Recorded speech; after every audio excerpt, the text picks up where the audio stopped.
India अपनी rich history और culture के लिए जाना जाता है।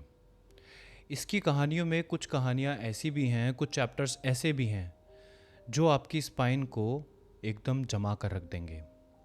ये वो जगहें हैं जहाँ पास्ट की इविल स्पिरिट्स आज भी घूमती हैं, जहाँ आज भी इंसानों का अनजान शक्तियों से आमना सामना होता है या हो सकता है।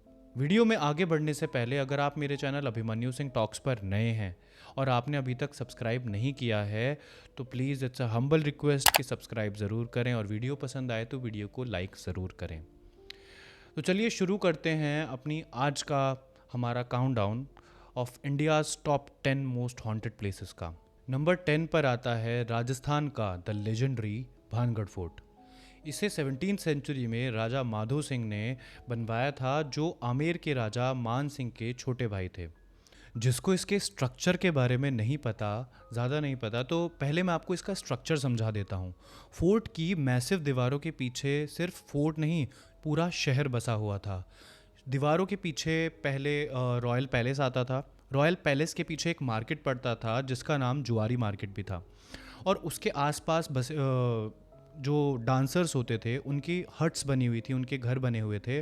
और उसके पीछे बहुत सारे ब्यूटीफुल टेम्पल्स जैसे गोपीनाथ और सोमेश्वर हुआ करते थे। अब बात आती है भानगढ़ फोर्ट के वीरान होने की। ये एक हिस्टोरिक पॉइंट ऑफ व्यू से है। अराउंड 1720s धीरे धीरे लोग यहाँ से जाने लगे। ये फोर्ट वीरान सा होने लगा। कर्ज तो था ही, लेकिन माना जाता है कि मुगल फोर्सेस के अटैक्स के बाद या कोई नेचुरल डिज़ास्टर की वजह से लोग यहाँ से धीरे धीरे जाने लगे। भानगढ़ को इंडिया की one of the most haunted places बनाने के पीछे दो मेजर कहानियां हैं, दो हैरत अंगेज कहानियां हैं। पहली है उनमें से गुरु बालूनाथ का श्राप, द हर्मिट्स कर्स। अब जब राजा माधो सिंह अपनी ये फोर्ट का निर्माण कर रहे थे, इसका कंस्ट्रक्शन चल रहा था, तो पास ही की गुफा में रह रहे गुरु बालूनाथ से उन्होंने परमिशन ली कि हम ऐसे ऐसे फोर्ट बना रहे हैं। तो गुरु बालूनाथ ने उनके सामने एक शर्त रखी कि फोर्ट की जो बिल्डिंग है उसकी कोई भी शैडो मेरी गुफा तक नहीं आनी चाहिए, मेरी कुटिया तक नहीं पड़नी चाहिए। ये चीज़ पे एग्रीमेंट हुआ। एंड जो राजा माधो सिंह थे उनके एक उत्तराधिकारी थे, उनका नाम था Ajab Singh. For extra protection उन्होंने महल की दीवारों को थोड़ा ऊंचा करने का सोचा। एंड एक दिन ऊंचा करते करते उस दीवार की शैडो जो है वो गुरु बालूनाथ के गुफा तक पहुंच गई। And here comes the hermit's curse. अब इसका रिजल्ट ये हुआ कि गुस्से में आकर बालूनाथ ने पूरे भानगढ़ शहर को श्राप दे डाला कि ये पूरा शहर तहस नहस हो जाएगा और यहाँ पे बने हुए घरों में से किसी की भी छत इंटैक्ट नहीं रह पाएगी। मतलब सारे घरों की छत टूट जाएगी, टिक नहीं पाएगी। और आज भी लोकल लोग ये दावा करते हैं कि अगर उस जगह कोई बसने जाता है या कोई अपना घर बनाने की कोशिश करता है तो उसके घर की छत टिक नहीं पाती। हमारा दूसरा लेजेंड जो भानगढ़ के पीछे छिपा है वो है तांत्रिक सिंघिया का शराप। तांत्रिक सिंघिया भानगढ़ में ही रहता था और वो ब्लैक मैजिक प्रैक्टिस करता था। एक दिन यूं ही घूमते हुए उसकी नज़र पड़ी राजकुमारी रत्नावती पर, जो बहुत सुंदर थी, और वो पहली नज़र में ही राजकुमारी को अपना दिल दे बैठा। तो राजकुमारी के खरीदे गए कुछ सामान में से उसने देखा कि उसके सामने कोई एक इत्र की बोतल आई। तो उसने उसमें वशीकरण किया उस इत्र के साथ और वो राजकुमारी को भेज दिया। अब राजकुमारी रत्नावती को समझ तो आ गया था, उनको दिख गया था कि कुछ तो गड़बड़ है। तो राजकुमारी ने वो इत्र, उस स्पेसिफिक इत्र की बॉटल जो थी वो एक बड़े से पत्थर पर दे मारी। And the magic was so strong कि वो बड़ा सा पत्थर था वो सिंघिया के ऊपर जा गिरा। एंड मरते टाइम सिंघिया ने सिर्फ भानगढ़ को यही कहा कि यहाँ पे जो है परिंदा भी पर मारने से डरेगा, ये पूरा का पूरा भानगढ़ ख़त्म हो जाएगा, यहाँ पे जितने भी लोग रहते हैं सब मर जाएंगे और इनकी आत्मा इस भानगढ़ के किले में ही भटकती रहेगी। आर्कियोलॉजिकल सर्वे ऑफ इंडिया ने एक बड़ा सा बोर्ड फोर्ट के एंट्रेंस पर लगाया हुआ है जिसमें साफ साफ ये लिखा है कि फोर्ट में सूरज ढलने के बाद और सूरज निकलने से पहले एंट्री प्रोहिबिटेड है, और अगर इस रूल का कोई भी उल्लंघन करता हुआ पाया गया तो उस पर कानूनी कार्यवाही की जाएगी। अब इससे लोग बहुत सारे ये भी कहते हैं कि फोर्ट में जितनी भी कहानियाँ घूमती हैं ये सारी सिर्फ साइकोलॉजिकल इफ़ेक्ट्स हैं जो लोगों को बेवकूफ़ बनाने के लिए बताए जाते हैं।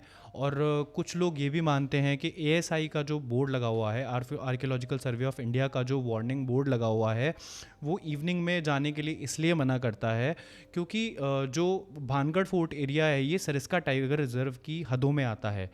और मतलब अगर रात में कोई टूरिस्ट एंट्री करेगा और कहीं ऐसा ना हो कि कोई वाइल्ड एनिमल उस पर हमला कर दे और कुछ ऐसा इंसिडेंट क्रिएट हो जाए। तो इस वजह से लोग ये भी मानते हैं कि ये सारी चीज़ें सिर्फ मनगढ़ंत हैं। लेकिन इन बातों के बाद भी भानगढ़ फोर्ट की हवा में आज भी एक ऐसी साइलेंस है, एक ऐसी हैवीनेस है जो इसको आज भी India's top most haunted places में बनाए रखती है। कुलधारा। कुलधारा विलेज राजस्थान के जैसलमेर शहर से तकरीबन 17 किलोमीटर दूर थार डेजर्ट में लोकेटेड है। ये गांव कई सदियों से वीरान पड़ा है और ये इंडिया की one of the most haunted and mysterious places में भी आता है। इसकी कहानियाँ लोगों को आज भी हैरान कर देती हैं। कुलधारा की स्थापना 13th सेंचुरी में पालीवाल ब्राह्मण्स ने की थी। ये ब्राह्मण्स अपने हार्ड वर्क और अपनी बिजनेस स्किल्स के लिए जाने जाते थे। इन ब्राह्मण्स ने थार डेजर्ट की चिलचिलाती धूप, चिलचिलाती गर्मी में भी खेती बाड़ी करने का एक तरीका ये जानते थे। और इसी वजह से ये गांव बहुत प्रॉस्पेरस था, बहुत हैप्पी था। पालीवाल ब्राह्मण्स ने इवन बहुत सुंदर सुंदर घर भी बनाए, बहुत सुंदर मंदिर बनाए और इन्होंने यहाँ पे सड़कें भी बनाई। कुलधारा के अचानक से वीरान होने के पीछे की कहानी जो है ये बहुत फेमस है। लेजेंड्स के मुताबिक 19th सेंचुरी की शुरुआत में जो वहाँ के दीवान थे सलीम सिंह, वो बहुत ही क्रूअल थे। अब क्या हुआ कि जब वो कुलधारा में गए तो उनकी नज़र पड़ी कुलधारा के मुखिया की बेटी पर। She was very beautiful. वो उसे ज़बरदस्ती हासिल करना चाहता था, तो उसी के चक्कर में उसने मुखिया को धमकी दी, गांव वालों को धमकी दी कि अगर तुमने इस लड़की को मेरे हवाले नहीं किया तो मैं तुम लोगों पर इतना टैक्स लगाऊंगी कि तुम लोगों का जीना दुश्वार हो जाएगा। इसी के चलते गांव वालों की बैठक हुई। गांव वालों ने डिसाइड किया कि वो सलीम सिंह के आगे नहीं झुकेंगे और अपनी डिग्निटी को प्रोटेक्ट करते हुए उन लोगों ने रातों रात उस गांव को अबैंडन, उस गांव को छोड़ने का फैसला किया। एक ही रात में आसपास की सारी फैमिलीज, तकरीबन 5,000 लोग गायब हो गए, वैनिश्ड इनटू थिन एयर। और उन्होंने अपना घर छोड़ने से पहले, अपना घर छोड़ते छोड़ते इस गांव को एक श्राप दिया कि अब यहाँ पे कोई बस नहीं पाएगा और अगर कोई बसने की कोशिश भी करेगा तो वो तबाह हो जाएगा। आज भी 200 साल बाद इसी श्राप के डर से ये गांव एकदम वीरान पड़ा है। कुलधारा को India's one of the most haunted places में आज भी इसलिए गिना जाता है क्योंकि दिन में यहाँ पे टूरिस्ट आते तो हैं, लेकिन शाम होते ही कुलधारा को बिल्कुल बंद कर दिया जाता है। इवन पास्ट में भी कुछ लोगों ने जब कुलधारा में रात बिताने की कोशिश करी तो उन्होंने ये बताया डरते डरते कि जब वो कुलधारा की गहरी गलियों में घूम रहे थे तो उन्हें ऐसी प्रेजेंस फील हो रही थी कि जैसे उन्हें कोई देख रहा हो उन टूटे फूटे घरों में से, जैसे कि उनके पीछे कोई खड़ा हो। उन्हें पायलों की आवाज़ आती, उन्हें कहीं से हंसने की, रोने की आवाज़ आती, उन्हें शैडोज़ दिखाई पड़ते और कभी कभी तो उन्हें ऐसा टेम्परेचर ड्रॉप फील होता कि उनकी हड्डियाँ कँपा जाती। कुलधारा आज एक सांस्कृतिक स्मारक है जिसके टूटे फूटे घर, मंदिर आज भी चीख चीख कर बताते हैं उसकी समृद्धि की कहानियाँ, जिसको सिर्फ एक रात के फैसले ने वीरान कर दिया। हमारी 8th लिस्ट पर आता है दुमस बीच, गुजरात। दुमस बीच अपनी दो चीज़ों के लिए बहुत फेमस है। पहली है इसकी काली रेत और दूसरा है इसका भूतिया होना। दिन में तो यहाँ टूरिस्ट आते हैं, घूमते हैं, एंजॉय करते हैं, लेकिन रात होते ही इस बीच का पूरा माहौल बदल जाता है। दुमस बीच के हॉन्टेड होने के पीछे एक बहुत ही इम्पॉर्टेंट मेन रीज़न है जो इसके पास से जुड़ा है। लोकल लोग और फोकलोर्स के मुताबिक ये पहले एक हिंदू शमशान घाट हुआ करता था, यानी लोगों के लास्ट राइट्स यहाँ पे परफॉर्म किए जाते थे, उनके शवों को जलाया जाता था। और कुछ लोग जिनके शवों को जलाने के बाद उनकी आत्माओं को मुक्ति नहीं मिलती थी, उनको मोक्ष नहीं मिलता था, उनकी आत्माएं आज भी यहाँ पे भटकती हैं। दूसरा रीज़न जो इस दुमस बीच को बहुत ही यूनिक बनाता है वो है the mystery of the black sand. लोगों की माने तो यहाँ पे कई सालों तक लोगों को जलाया गया, लोगों के लास्ट राइट्स परफॉर्म किए गए, तो उनकी एशेस जो हैं वो उस सैंड के साथ मर्ज हो गई, उस सैंड के साथ मिक्स हो गई, जो अब इस सैंड को ब्लैक कलर देती है। सबसे ज़्यादा सुनी जाने वाली कहानी ये है कि जिन लोगों ने यहाँ पे रातें बिताई हैं, उन्हें एक अजीब सी प्रेजेंस का एहसास हुआ है, उन्हें फुसफुसाहट की आवाज़ आई है, उन्हें हंसने और रोने की आवाज़ आती थी, जबकि आसपास कोई नहीं होता था। कुछ लोगों ने ये भी बताया कि उन्हें ऐसा लगता था कि कोई उनका नाम लेकर उन्हें बुला रहा हो, कोई दूर से उन्हें आवाज़ दे रहा हो, और अगर आप उस आवाज़ के पीछे जाते हैं, उसका पीछा करते हैं, तो ऐसा भी हो सकता है कि आप वापस ही ना लौटें। और ऐसा मैं सिर्फ बोलने के लिए नहीं कह रहा हूँ, रियलिटी है ये कि डुमस बीच पे बहुत सारे लोग गायब भी हुए हैं। लोकल रिपोर्ट्स की माने तो जिन लोगों ने डुमस बीच पे रात बिताने की जुर्रत की है, हिम्मत की है, उनमें से बहुत से लोग कभी घर वापस लौटे ही नहीं, दे नेवर रिटर्न्ड। और ये चीज़ रियलिटी है, ये रिपोर्ट्स के मुताबिक मैं आपको बता रहा हूँ। क्या लगता है आपको, क्या हुआ हो उनके साथ? ये आज भी एक मिस्ट्री है। ये बीच शाम 7 बजे के बाद बंद हो जाता है। पुलिस भी यहाँ से लोगों को हटा देती है ताकि कोई इंसिडेंट, कोई दुर्घटना ना हो जाए। तो सिर्फ डुमस बीच सिर्फ ब्लैक रेत, अपनी ब्लैक सैंड के लिए मशहूर नहीं है, अपनी रेस्टलेस सोल्स के लिए भी मशहूर है। लोग यहाँ पे दिन में आते तो हैं इसकी ब्यूटी को एंजॉय करने, लेकिन रात में इससे दूर रहने की भी सलाह देते हैं। हमारी 7th प्लेस पर आता है शनिवार वाड़ा, पुणे। शनिवार वाड़ा एक हिस्टोरिकल फोर्ट है, जिसे ये मराठा एम्पायर के पेशवा, पावरफुल पेशवा रूलर्स का कैपिटल था, जिसे बाजीराव फर्स्ट ने 1732 में बनवाया था। इसके इसकी हॉन्टिंग के पीछे जो स्टोरी है वो बहुत ही सैड, बहुत ही क्रूअल और पॉलिटिकल है। The murder of the young Peshwa. इस फोर्ट का सबसे खूनी और ब्लडी चैप्टर जुड़ा है नारायण राव से। नारायण राव सिर्फ 16 से 17 साल के थे जब वो 5th पेशवा बने। नारायण राव के चचेरे अंकल रघुनाथ राव और उनकी वाइफ आनंदीबाई सत्ता के लालच में थे, जिसके चलते राजनीति और जलन के चलते उन्होंने गणेश चतुर्थी के दिन इन 1773 नारायण राव का असैसिनेशन प्लान किया। जब नारायण राव को सामने असैसिन्स दिखे तो वो भागे अपने चाचा की तरफ, जो उन्हें सामने दिख गए थे, ये कहते हुए कि चाचा माला बचावा, जिसका मतलब होता है कि काका मुझे बचाओ, चाचा मुझे बचाओ। लेकिन उन हायर्ड असैसिन्स ने नारायण राव को उनके चाचा रघुनाथ राव के सामने ही छोटे छोटे पीसेस में काट डाला और पास ही बहती हुई नदी में बहा दिया। लोकल्स और विजिटर्स की माने तो आज भी उस किले में नारायण राव की आत्मा भटकती है। अमावस्या और पूर्णिमा की रात को जब डार्कनेस सबसे ज़्यादा होती है, तो आज भी उस किले में लोकल्स को दर्दनाक चीखें सुनाई देती हैं, ये कहती हुई कि काका माला बचावा। इस डर और पैरानॉर्मल एक्टिविटी की वजह से शाम होने के बाद आफ्टर सनसेट फोर्ट में एंट्री बंद कर दी जाती है। कुछ लोगों ने रात में यहाँ अजीब सी ठंडक, नेगेटिव प्रेजेंस और बेचैनी महसूस करने का भी दावा किया है। शनिवार वाड़ा आज भी मराठा शान का प्रतीक है, पर साथ ही साथ ये बिट्रेयल और एक इनोसेंट लाइफ के खूनी अंत की भी दास्तां सुनाता है। हमारी काउंटडाउन की 6th प्लेस पर आता है इंडिया की राजधानी दिल्ली का Delhi cantt. Delhi cantt area Delhi का सबसे लश ग्रीन और पीसफुल जगहों में से एक है। दिन में यहाँ की साफ़ सुथरी, क्लीन और पेड़ पौधों वाली ट्री लाइन रोड्स पर घूमना बहुत अच्छा लगता है, लेकिन रात होते ही ये जगह एक अलग रूप ले लेती है। द लेजेंड ऑफ सफ़ेद साड़ी वाली औरत। दिल्ली कैंट की हॉन्टिंग का सेंटर एक बहुत ही पॉपुलर लेजेंड है, वो है सफ़ेद साड़ी वाली औरत, the women in white sari. लोगों का कहना है कि देर रात या आधी रात के बाद दिल्ली कैंट की लोनली और तन्हा रोड्स पर एक सफ़ेद साड़ी वाली औरत दिखाई पड़ती है।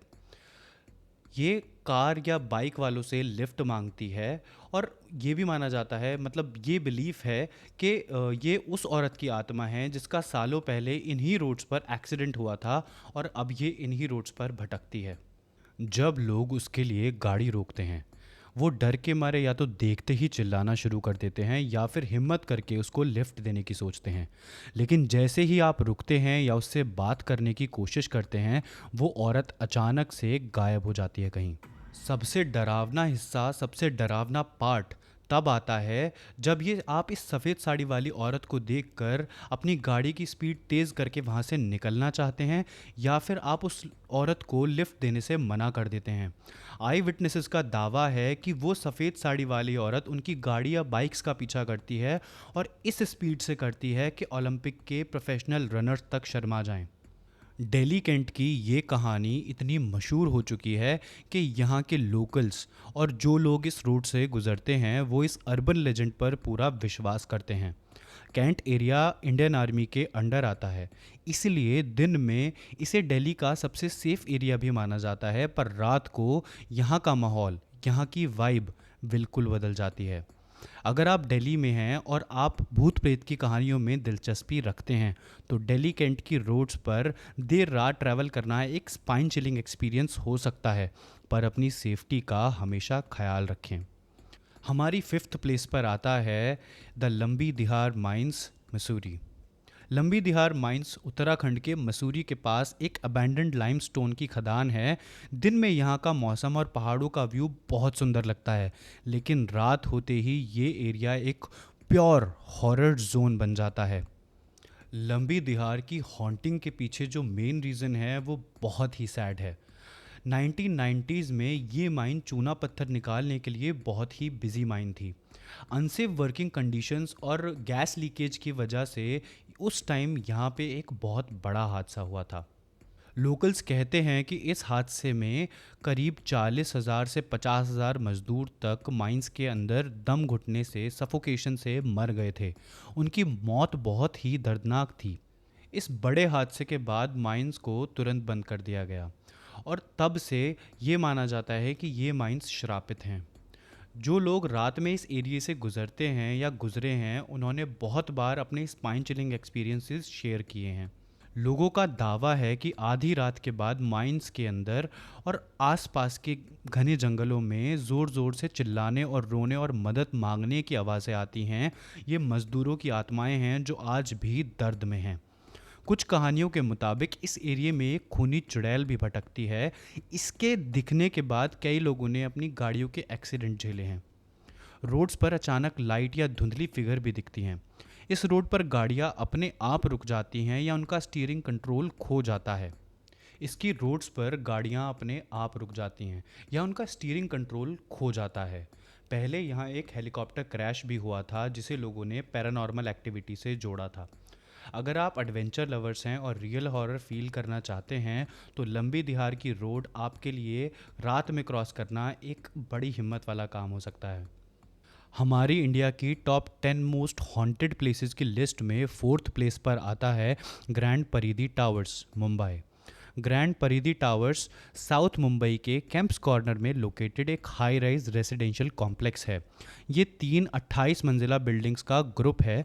देखने में तो ये बहुत लग्जीरियस और पोर्श लगता है, पर इसका पास्ट खूनी और बहुत डार्क है। इस टावर को मुंबई की मोस्ट हॉन्टेड प्लेसेस में से एक माना जाता है, और इसका रीज़न यहाँ होने वाली मिस्टीरियस सुसाइड्स की एक लंबी सीरीज़ है। 1998 से लेकर आज तक कुल मिलाकर 20 से ज़्यादा लोगों ने ग्रैंड परिधि टावर से कूदकर अपनी जान दी है। ये लोग अलग अलग फैमिलीज़ के थे, जिसमें घरेलू नौकर यानी डोमेस्टिक हेल्प और बच्चे वगैरह भी शामिल थे। The Dalal family tragedy. इस हॉन्टिंग की शुरुआत 1998 में हुई, जब 8th फ्लोर पर रहने वाली दलाल फैमिली के 2 सीनियर मेंबर्स ने अपनी बालकनी से कूदकर अपनी जान दे दी। अब आपको ये लग रहा होगा कि मे बी मेंटल हेल्थ ठीक ना होने की वजह से उन्होंने ये कदम उठाया, या मे बी वो किसी डेट में होंगे इसलिए उन्होंने ये कदम उठाया, लेकिन नहीं। Here comes the shocking part. इससे भी ज़्यादा डराने वाली और हैरान करने वाली बात यह है कि आफ्टर 7 ईयर्स, पूरे 7 साल बाद यानी 2005 में, ये उसी फैमिली के 3 लोगों ने, यानी उनके बेटे ने, उनकी बहू ने और उनकी 19 साल की पोती ने उसी सेम स्पॉट से, उसी बालकनी से कूदकर आत्महत्या कर ली। एक ही फैमिली के 3 जनरेशन्स एक ही स्पॉट से ख़त्म हो गई, एक ही स्पॉट पे उन्होंने आकर आत्महत्या कर ली। It was very terrifying. तभी से लोगों ने ये मान लिया कि ये बिल्डिंग कर्स्ड है। रेसिडेंट्स, गार्ड्स और एक्सपर्ट्स भी समझ नहीं पाए कि इतनी अच्छी और खुशहाल फैमिली अचानक से सुसाइड क्यों कर रही है। इस वजह से पैरानॉर्मल थ्योरीज ने जन्म लिया। The suicidal spirit. माना जाता है कि इस टावर में किसी इविल स्पिरिट का साया है, या ये स्पिरिट लोगों के दिमाग को कंट्रोल कर लेती है और उन्हें बैल्कनी से कूदने के लिए फोर्स करती है। कई गार्ड्स ने रात में कुछ अजीब सी आवाज़ें सुनी हैं। कुछ लोगों ने दावा किया है कि उन्हें कोई ऊपर आने को बुला रहा था और वहाँ से कूदने के लिए उकसा रहा था। एक थ्योरी ये भी है कि द ग्रैंड परिधि टावर्स की building the tower of silence यानी पारसी बरियल ग्राउंड के बहुत नज़दीक है, और इस वजह से वहाँ नेगेटिविटी यानी नेगेटिव एनर्जीज बहुत ज़्यादा हैं, जिसके चलते लोगों की मेंटल हेल्थ पर बहुत असर पड़ता है और वो सुसाइड कर लेते हैं। आज भी द ग्रैंड परिधि टावर्स मुंबई की कहानियाँ वहाँ की स्पूकी और अनसॉल्व मिस्ट्रीज़ में सबसे ऊपर आती हैं। हमारी India's top 10 most haunted places की लिस्ट में तीसरे नंबर पर आती है अग्रसेन की बावली, दिल्ली। अग्रसेन की बावली एक हिस्टोरिकल स्टेप वेल है, यानी सीढ़ियों वाला कुआं, जो कि 108 स्टेप्स डीप है। माना जाता है कि ये महाभारत एरा में महाराजा अग्रसेन ने बनवाई थी और फिर 14th सेंचुरी में इसे रीबिल्ड किया गया। दिन में यहाँ बहुत शांति होती है और ठंडी हवा मिलती है, और लोग यहाँ फोटोग्राफी के लिए भी आते हैं। लेकिन जैसे ही आप नीचे की तरफ जाते हैं, एक अजीब सा डरावना सा माहौल शुरू हो जाता है। अग्रसेन की बावली की हॉन्टिंग की मेन रीज़न इसका पानी है। पुराने लोगों की कहानियों के मुताबिक इस बावली में काला पानी रहता था, काला पानी भरा रहता था, और जिस पानी में हिप्नोटिक या कह लो कि वश में करने की शक्तियाँ थीं। लोग कहते हैं कि ये पानी अपनी तरफ सैड या डिप्रेस लोगों को बुलाता था और उनको उसमें कूद जाने के लिए मजबूर कर देता था, और जैसे ही वो लोग इसमें कूद जाते थे, इस पानी का लेवल अपने आप बढ़ जाता था, जैसे कि मानो बावली ने एक नया विक्टिम एक्सेप्ट कर लिया हो। आज अग्रसेन की बावली के अंदर पानी बहुत कम है या फिर सूख चुका है, लेकिन ये कहानियाँ आज भी उसको India's top 10 most haunted places की लिस्ट में बनाए रखती हैं। हमारे इंडिया के टॉप 10 मोस्ट हॉन्टेड प्लेसेस की लिस्ट में सेकंड नंबर पर आता है the three Kings church, Goa. The three Kings church, जिसे द थ्री किंग्स चैपल भी कहते हैं, साउथ गोवा के कैंसिलन गांव के एक हिलटॉप यानी पहाड़ी की चोटी पर बना है। ये 1599 में पुर्तगाली द्वारा बनाया गया था। दिन में यहाँ का व्यू बहुत ही ब्यूटीफुल होता है, जहाँ से आप अरेबियन सी और चारों तरफ की हरियाली देख सकते हैं। लेकिन गोवा की मोस्ट हॉन्टेड प्लेसेस में इसका नाम सबसे ऊपर है, और इसका कारण है इसकी खूनी दास्तां, the bloody legend of the three kings. इस चर्च की हॉन्टिंग इसकी हिस्ट्री से जुड़ी है। बहुत साल पहले जिस एरिया में ये चर्च है, उस एरिया में 3 पुर्तगाली राजा राज करते थे। तीनों ही बहुत पावर हंग्री थे और एक लौता सोल रूलर बनना चाहते थे उस एरिया का। उसमें से एक का नाम बताया जाता है किंग हॉलगर, जिसने एक ब्लडी प्लान बनाया। उसने बाकी के 2 राजाओं को डिनर पे इनवाइट किया और उनके खाने में जहर मिलवा दिया, जिसके कारण उन दोनों राजाओं की मौके पर ही मौत हो गई, और किंग हॉलगर ने अपने आप को एक लौता रूलर घोषित कर दिया। जैसे ही लोगों को उसके बिट्रेयल और क्रुएलिटी के बारे में पता चला, तो लोगों के अंदर गुस्सा भड़क गया और वो लोग उसको मारने के लिए निकल पड़े। ये पता लगते ही किंग हॉलगर बहुत डर गया और उसने शर्म के मारे उसी जहर को खाकर आत्महत्या कर ली। माना जाता है कि इन तीनों राजाओं की जो कब्र है वो उस चर्च के अंदर ही बनवाया गया, इन तीनों राजाओं को वहीं दफनाया गया, और इसी के चलते आज इन तीनों की आत्माएं द थ्री किंग्स चर्च को हॉन्ट करती हैं। लोकल्स और जो लोग आफ्टर सनसेट यहाँ रुकने की हिम्मत करते हैं, वो लोग कुछ अजीब चीज़ें महसूस करते हैं। लोग कहते हैं कि चर्च के अंदर एक बहुत ही स्ट्रॉन्ग प्रेजेंस महसूस होती है, जैसे कि कोई आपके पास ही खड़ा हो। इंडियन पैरानॉर्मल सोसाइटी ने भी यहाँ नेगेटिव एनर्जी होने का कंफर्मेशन दिया है। रात में यहाँ चिल्लाने की हल्की आवाज़ें सुनाई देती हैं, जो उस खूनी झगड़े की याद दिलाती हैं। अक्सर लोगों ने मौसम गर्म होने के बावजूद भी अचानक तेज़ ठंड महसूस की है, खासकर चर्च के अंदर। इसी डार्क हिस्ट्री और पैरानॉर्मल क्लेम्स की वजह से लोकल सबको आफ्टर 6 PM यहाँ रुकने से मना करते हैं। हमारी top 10 most haunted places of India की लिस्ट में फर्स्ट नंबर पर आता है जतिंगा वैली, असम। जतिंगा वैली को valley of death of for birds भी कहा जाता है, या बर्म्यूडा ट्रायंगल फॉर बर्ड्स भी कहते हैं। यहाँ की हॉन्टिंग काफ़ी यूनिक है। The phenomena of mass bird suicide. हर साल लेट मॉनसून के दौरान, खासकर सितंबर से नवंबर के महीने में, जतिंगा में एक स्ट्रेंज एंड टेरिफाइंग इंसिडेंट होता है। ये फिनोमिना शाम के 7 बजे से 10 बजे के बीच होता है।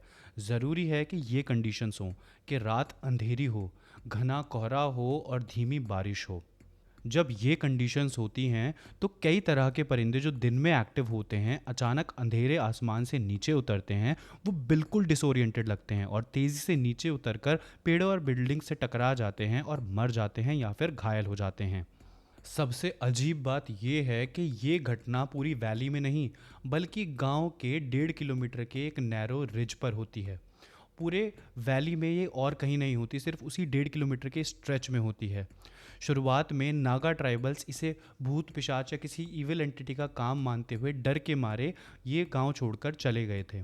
लोग और साइंटिस्ट इस मिस्ट्री को सॉल्व करने की कोशिश कर रहे हैं, जिसके पीछे बेसिकली 3 मेन थ्योरीज आती हैं। The first is the Naga belief. माना जाता है कि कोई इविल स्पिरिट है या कोई अनजाना इनविजिबल मैग्नेटिक पुल है जो इन पक्षियों को अपनी तरफ खींचता है और इनको पागल कर देता है और इनको अपनी जान देने पर मजबूर कर देता है। शाम ढलने के बाद जब रात अंधेरी होती है, कोहरा गहरा होता है, तो इस जगह का माहौल बहुत ही डार्क और मिस्टीरियस हो जाता है, जो इस हॉन्टिंग बिलीफ को एक्सप्लेन भी करता है। सेकंड है द साइंटिफिक थ्योरी। ऑर्निथोलॉजिस्ट के मुताबिक हैवी फॉग, हाई एल्टीट्यूड और स्ट्रॉन्ग विंड्स के चलते माइग्रेटरी बर्ड्स दिशाहीन हो जाते हैं, यानी डायरेक्शनलेस हो जाते हैं। जब वो डायरेक्शनलेस हो जाते हैं तो गांव की आर्टिफिशियल लाइट्स जैसे लाइट बल्ब और लैंटर्न्स उनको एक सेफ ठिकाना लगते हैं, और जैसे ही वो उनकी तरफ आते हैं तो वो नीचे आते आते क्रैश कर जाते हैं। The third theory is the magnetic pull theory.